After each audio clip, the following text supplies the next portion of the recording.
जय गुरु जी संगत जी। वीडियो को लाइक कीजिए, चैनल को सब्सक्राइब कीजिए और बेल आइकन को प्रेस कर दीजिए ताकि आपको लेटेस्ट वीडियो की जानकारी अच्छे से मिल सके।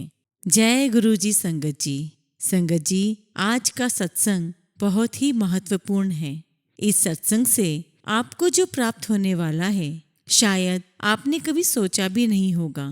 गुरु जी के सत्संगों में सभी संगत का कल्याण छिपा होता है। गुरु जी कब और क्या देते हैं आपको समय आने पर ही पता लगता है।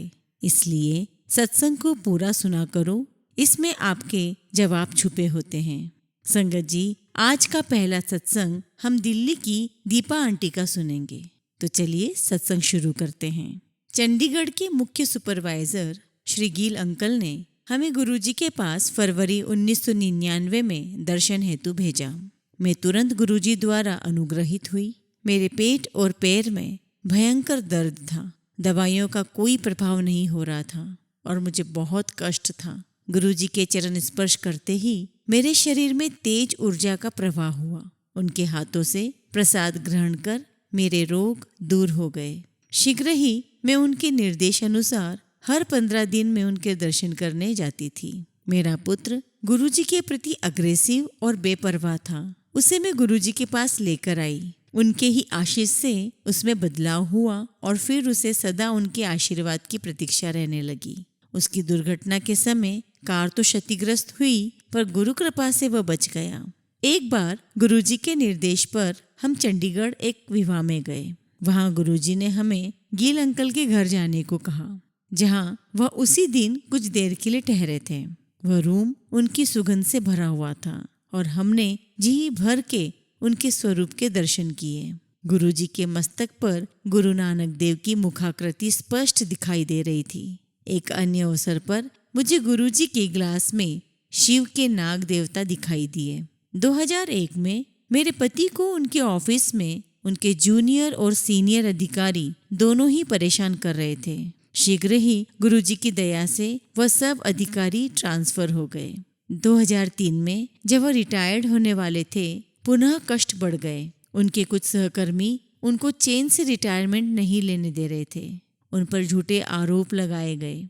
इसके कारण वो बहुत दुखी थे। पेंशन और बहुत सारे जो अन्य अलाउंसेस मिलने चाहिए उन्हें वह भी डाउटफुल लग रहे थे। उन्होंने गुरुजी से प्रार्थना की और कुछ ही दिनों में सब आरोप हटा दिए गए और उनको समस्त लाभ प्राप्त हुए। मेरी बेटी पढ़ने में बहुत कमज़ोर थी और आगे पढ़ना नहीं चाह रही थी, किंतु गुरुजी का आशीर्वाद प्राप्त करने के बाद उसने लॉ की पढ़ाई शुरू कर दी और प्रथम वर्ष में प्रथम श्रेणी से उत्तीर्ण हुई। मेरा पुत्र इलेक्ट्रॉनिक इंजीनियर है और उसकी पत्नी एक सॉफ्टवेयर कंपनी में कार्यरत है। वहाँ पर कार्य शुरू करते ही गुरुजी की दया से मेरा बेटा ट्रेनिंग के लिए अमेरिका गया और उसे 10 वर्ष का वीज़ा भी मिल गया। हमारे परिवार पर गुरुजी की कृपा बनी हुई है। यदि हम गुरुजी के पास नहीं आते तो वह हमें स्वप्न में दर्शन देने आ जाते हैं। संगत जी, अब हम दिल्ली के सप्रा अंकल का सत्संग सुनेंगे। कई वर्षों से मेरी पत्नी वात रोग और जोड़ों के दर्द से पीड़ित थी। 6 वर्ष तक उसने एम्स और उसके बाद होम्योपैथी का उपचार करवाया था, पर कोई लाभ नहीं हुआ। जोड़ों के दर्द के कारण वह चल भी नहीं पाती थी।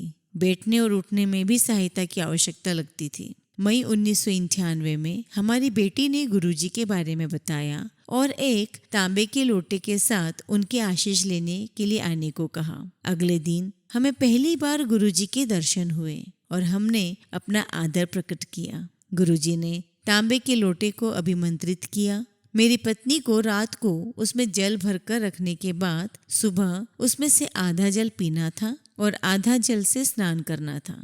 कुछ ही समय में उसकी स्थिति में बहुत सुधार आ गया। समय के साथ साथ उसके जोड़ों का दर्द भी कम हो गया। गुरु कृपा से वो पूरी तरह स्वस्थ है।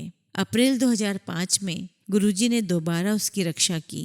सीताराम भारती हॉस्पिटल में होने वाले रेगुलर चेकअप में उसका बीपी बहुत बढ़ा हुआ आया। कुछ समय तक उसको देखरेख में रखा गया और लगातार मेडिसिन लेते रहने को कहा गया। 2 सप्ताह के बाद उसे सांस लेने में कठिनाई हो रही थी।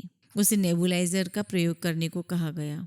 एक दोपहर उसकी कंडीशंस इतनी ज़्यादा खराब हो गई कि उसे सांस लेने में बहुत ज़्यादा कठिनाई हो रही थी। जब तक नेबुलाइजर लगाते वह अनकॉन्शियस हो जाती थोड़ी देर में उसे होश आया, परंतु वह बेचैन थी और उसने कहा कि उसे कुछ ठीक नहीं लग रहा है। थोड़ी देर में शांति का आभास होने पर वह सो गई। देर रात में बेटी का फोन आया कि गुरुजी ने कहा है कि माँ की कंडीशन डाउटफुल है और सुबह उन्हें अशोक हॉस्पिटल में एडमिट कराया जाए। इसलिए हमने वैसा ही किया। गुरु कृपा से सब सुचारू रूप से चला और 2 सप्ताह में स्वास्थ्य लाभ मिला और वो घर आ गई।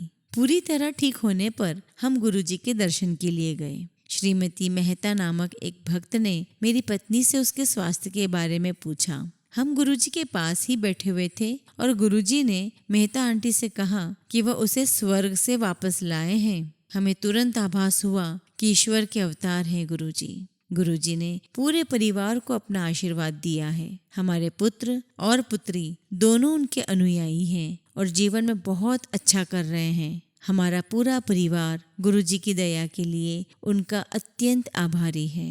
संगत जी, अब हम गुड़गांव की नंदिता आंटी का सत्संग सुनेंगे। अपने परिवार के एक घनिष्ठ मित्र के माध्यम से मैं गुरुजी से 2004 में मिली।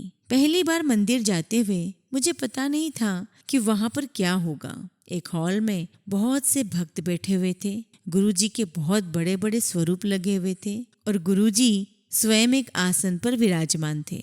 मैंने भी जाकर गुरुजी के चरण स्पर्श किए और फिर एक दीवार के साथ जाकर बैठ गई। हर बार जब मैं गुरुजी को देखती थी मुझे लगता था कि उनकी दृष्टि मुझ पर ही केंद्रित है। मैं अपनी आंखें बंद कर सुंदर भजनों के रस में डूब गई। 1-2 बार मैंने अपनी आंखें खोलने का प्रयास किया पर नहीं कर पाई। अचानक मुझे गुलाब के फूलों की तीव्र सुगंध आई। यह अर्क या अगरबत्ती से नहीं थी क्योंकि वहां पर वह वस्तुएं नहीं थी। यह तो ताजे गुलाबों की अति मनमोहक सुगंध थी जो सब ओर से लहरों की भांति आ रही थी और मैं उसमें डूब रही थी। मैंने अपनी आंखें खोली और देखा कि गुलाब तो कहीं नहीं थे, केवल कुछ आर्टिफिशियल फ्लावर रखे हुए थे। मैंने गुरुजी की ओर देखा तो वह मुझे देख रहे थे। वह बोले, अब बता प्रैक्टिकल क्या है, और मैं उसका एनालिसिस नहीं कर पाई। भला मैं उनसे कैसे प्रश्न करती। मुझे गुरुजी के पास इसलिए लाया गया था क्योंकि डॉक्टर्स ने मेरे ब्रेन में ट्यूमर का निदान किया था और वो ट्यूमर मेरी आंखों के नस के ठीक ऊपर था। और अधिक उसकी ग्रोथ होती तो मैं दृष्टिहीन हो सकती थी। मुझे मेडिसिन के हाई डोज दिए जा रहे थे। इसके कारण मैं अत्यंत बेचैन रहती थी। कार्यरत होते हुए मैं अपना कार्य ठीक से नहीं कर पा रही थी। मैं गुरुजी के पास जाकर शांति से बैठकर प्रार्थना करती थी।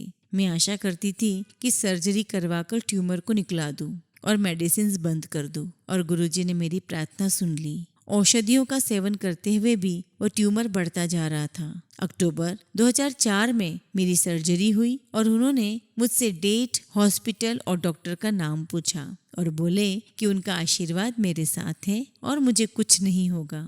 मुझे भी पता था कि अब कुछ बुरा नहीं हो सकता। यह एक बहुत क्रिटिकल सर्जरी थी पर मैं प्रसन्न थी। मैं जानती थी कि गुरुजी मेरे साथ हैं। मेरा स्वास्थ्य लाभ अनुमान से कहीं अधिक तेज गति से हुआ और कीमोथेरेपी जो सामान्यतः 2 महीने के उपरांत शुरू करनी थी 3 सप्ताह के बाद ही शुरू कर दी गई। किसी को विश्वास ही नहीं हो रहा था।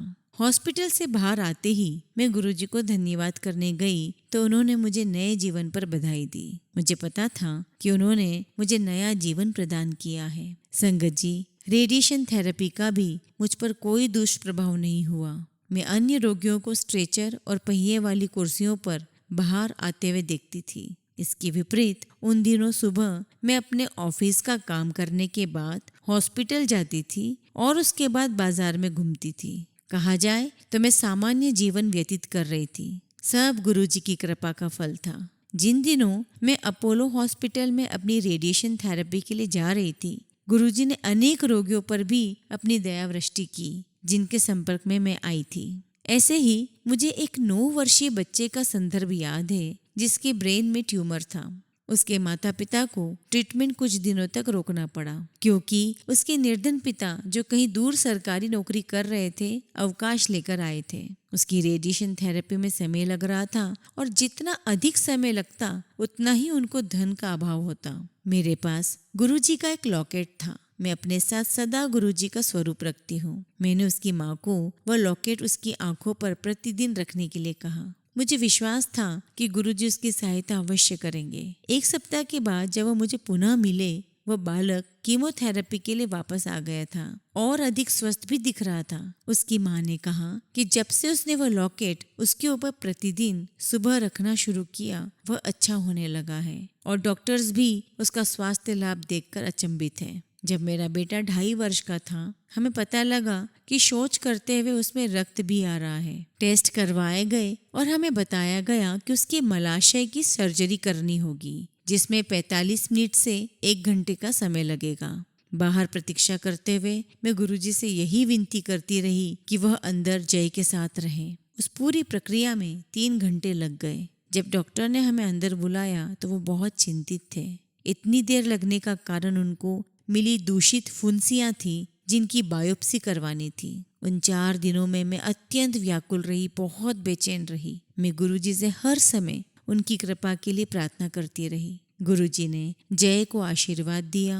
परिणामों में कुछ विशेष नहीं निकला, केवल साधारण इन्फेक्शन जो 1 सप्ताह की मेडिसिन से चला गया। अब उस घटना को हम भूल चुके हैं। गुरुजी ने सदा मेरी कामनाएं पूरी की है, भले ही वो भौतिक हो या स्वास्थ्य संबंधित। गुरुजी के पास जाने पर पता चल जाता है कि हमें किस वस्तु की आवश्यकता है। हम उसके प्रति अनजान रहते हैं। वो दोनों प्रदान करते हैं। उनको कुछ भी कहने की आवश्यकता नहीं है। मैं उनके बारे में पूरे दिन बैठकर लिख सकती हूँ कि उन्होंने हमारे लिए कितना कुछ किया है। पर जैसा वह स्वयं कहते हैं, शॉर्ट में सुनाई, हम सब पर दया करने के लिए आपका हार्दिक धन्यवाद गुरुजी। जय गुरुजी, शुक्राना गुरुजी।